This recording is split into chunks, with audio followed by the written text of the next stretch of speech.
These are probably some of our worst selling pieces that we've ever made, and here's my theory on why I think they flopped. Now this knit on paper, it should have worked. Mid-weight, quality on, and there's even a bold back graphic. And at the time I saw loads of other brands killing it with these huge prints across the back. So I figured, hey, if it's working for them, it's gotta work for us.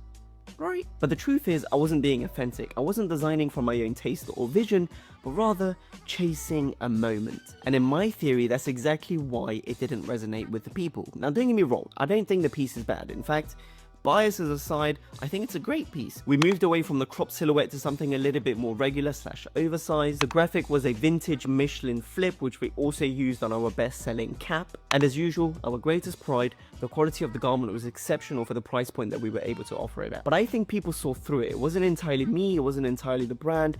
We just went a bit too far down the playful route. And you've got to remember, when you're building a brand, people are not just buying the clothes, they're buying the story, the intent, and the authenticity. And unfortunately for me, this sweater didn't really have that. It had trends, but not truth.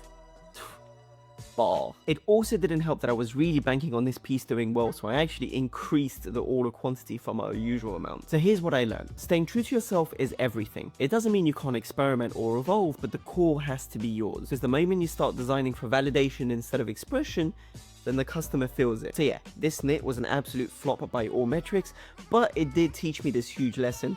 So I guess that's not too bad after all. Oh, by the way, there's still a few available right now at a disgustingly reduced price. So turn my L into your W. Go check it out, and I shall see you next time.